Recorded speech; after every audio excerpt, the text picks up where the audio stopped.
Well, welcome to Tanya today. She's a coach who helps people get on the right career. I think when I did a one-to-one with her, I reckoned that she would have saved me at least £100,000 if I'd had good career advice along the way. So today we're going to find out a bit about whether Tanya can also do that for you. So Tanya, over to you. I've known other people who use your career coaching and it's really highly rated. So I want to find out more about you. Off you go. Thank you very much, Alan. You need to manage me, Alan. Fiona's already had to do that. I do like to chat. So, I'm going to look at the time and I'm going to make sure I keep to the schedule. Yes, my name's Tanya Maneiro and I am a career and personal development coach. My company is Vida Coaching. And I always think it's nice to get to know the person behind the business. So my first slide is all about me and who I am. So first of all, I love to travel. So that picture is me in my early 20s with my lovely bum bag, this one here in Peru. Or maybe I was in my late 20s, but anyway, I love to travel. I have jumped out of an aeroplane. I have been chased by an orangutan. I have many stories to tell another time. I also used to do a lot of acting. The picture at the bottom is of Edinburgh, and at university, I actually performed at the Edinburgh Festival, and it's a fantastic festival if you ever wish to visit. Me as well, I have a lovely, beautiful daughter, and that's my hubby. And I recently became a dog owner, which was a lot harder than I anticipated, especially with this big, fluffy nightmare of a puppy who is running rings around us, basically. And it seems to be harder than looking after a child. Who knew? My background is in HR and training, and so I've done a lot of training all over Europe and India, and done a lot of recruitment in my HR background. And finally, this picture is just showing that I don't like to take myself too seriously, basically. I posted that all over social media last year because it was my first haircut for a very long time after lockdown. But I chose the day where it was like 30 degrees and they had no air conditioning in the salon. So I had to sit like that for about 3 hours and I almost killed over with heat exhaustion. And I thought I looked fantastic and that everyone needed to share that experience. So that's me. So then what do I do? So first of all, I do career transition coaching. So what does that mean? I help people who are at a career crossroads, whether they're already in a job and they're just really unhappy, or they aren't in a job, they might have been made redundant, they might have taken time out to bring up children, they may be taking their first step on the career ladder, and I help them work out what they want to do with their lives. I then help them to secure a job. Now, sometimes people know what they want to do and they just need help with securing a job. And what I do there, I use my HR background, and I work with them on their CV, on cover letters, LinkedIn profile, interview skills, that kind of thing. I also, something I haven't sort of put a picture up, I do personal development coaching, so as well, but something I don't talk about very much. I'm very passionate about work-life balance. And I told a story to my group where there was a gentleman I talked to, one of my business friends, who didn't listen to his body. He had a problem with his back and he kept taking stronger and stronger painkillers. And then finally, he was actually rushed to hospital because he couldn't move his legs, and he was rushed into surgery. And he was very, very lucky to be where he is now, able to walk. And so for me, that was something really powerful to say, you need to make changes if you're not happy in your role, because it can have really big impact. Now, he was just working very hard. He actually loves what he does, but he was just working too hard. And you've got to listen to your body and make sure that you make changes if your body isn't happy. So work-life balance is a passion, personal development is a passion. And talking about personal development, DISC personality profiling is a big passion of mine. So this is really, really helpful for people who can who want to get to know themselves a bit better. So hopefully we all know ourselves to some degree, but some people have more self-awareness than others. And I think it's always good to remind ourselves of, you know, what our strengths are and what are our areas of development. And this can be really useful when you're looking for a new career. And it can also be really, really useful when you're a small business owner and you're really wanting to push your business forward, but it's not going in the way that you'd hoped. And this can help often if businesses aren't growing the way that you want your business to grow. It can be something with what you're doing or not doing. So DISC can help you understand, you know, maybe you don't like to delegate particularly, and that's preventing you from growing the business as fast as you want to. So it can be a really good way of helping you to understand where the blockers are in your business.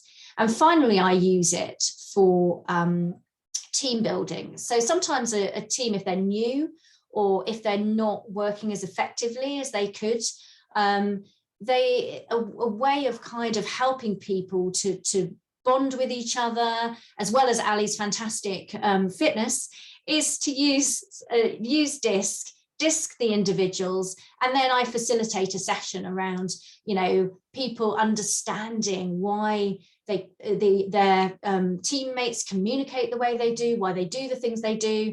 It helps people understand each other better and then work more effectively, because ultimately we all want to communicate better with people, have less conflict and be more productive in business.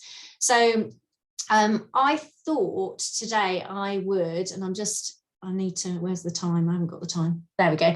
Okay, I thought I'd talk a little bit about DISC. I know, Alan, you mentioned about how I could make people lots of money, and that is something I can do through my career transition coaching, because ultimately, if you're I help people to find jobs more quickly and effectively than if they were trying to do it on their own. That's kind of what I do in that sense.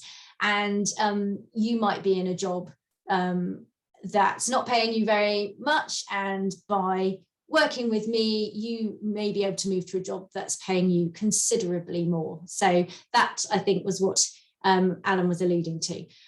Today, I thought I would focus a bit more on the DISC. And so I know some people know this very well and other people don't know it so well. So DISC for me is, DISC is a profiling tool that measures your behavior. So people can change depending on the environment they are, and they can change over time with this. And DISC is an acronym, and it stands for D for dominance, I for influence, S for steadiness, and C for compliance. And there's no right or wrong, best or worst profile. It's, you know, it really is, there's good points and bad points to all the profiles. There's 42 different blends you can have. Most people are a blend of 2 or 3 of these different different types. So I thought I'd get you slightly involved. Does anyone want to tell me a bit more about the D? Can anyone think of words that might describe the D? You're going to need to unmute yourselves. Demanding. Possibly demanding. if using their communication skills in the wrong way. Forceful. Sorry, forceful. Mm. Okay, yeah, they can have quite a strong character. Did someone say detail? I did, yes. Detail comes more in the C, actually. Okay. The D is all about the dominance. So D is a driver, they're determined, they're all about getting the results. They're very much big picture, positive, very fast-paced individual, but all about the task and getting stuff done. So they can be impatient. They want stuff done yesterday. But if you want stuff done, a D will certainly get it done, and they're not afraid to make some difficult decisions. So that's your D. How about an I? They're also on this fast-paced, big picture axis, but they're much more people orientated. So what do you think words would be to describe an I? Collaborative. Collaborative. Can be probably more of an S. An influencer. Sorry? An influencer. Definitely an influencer. Life and soul of the party. Life and soul of the party. Absolutely. Yes. Eyes. You know, when a pure eye walks into the room, because it's like bees to a honeypot. Everyone goes around them. They're telling a story. They're chatty. They're friendly. They are kind of really love to, inspire people. They're very impulsive in their decision making and sometimes regret it afterwards. And they are full of ideas, but don't always follow through on those ideas. Oops. Oh, and then I've just come up with the steadiness. I probably need to go through this a bit quicker. I can feel the time getting away from me. So S's are like I's. They're very into the people, but they're much more reserved in their style and slower paced. So the S's are much more steady, team players, supportive, don't like change. Kind of like things to stay the way they are, really sensitive and tend to put people before themselves and find it quite hard to say no. And finally, you've got the compliant rule, stick to the rules, the C's. They love the detail. They can be too much of a perfectionist and sort of spend a lot of time. But if you want something quality, a quality piece of work done, you give it to a C. So I'm hoping that you'll kind of have a think about, where do you sit? You might well be a blend of some of these. I happen to be an SCI, so I am a blend of 3 of them, got no D in my profile. So I think we've already talked about in previous sessions that Alan is sitting more in the D side of things. And I would say V is probably up here as well. I can't see V, but I would say you're a DIV. Let's move on then. I'm just going to whiz through the benefits of using DISC. It can cause you to, have a much better understanding of yourself and other people, understand your friends, your family, why they say and do the things that they do. It helps you to manage conflict and build high-performing teams. It can assist with career development and ensure that you become an effective leader. If you know the styles of the people in your team and you know what your style is, you can start to understand that if you change your style when you're leading a member of your team, they're going to respond better to that and going to work more effectively. You can use it as a recruitment tool to get the right people in your team.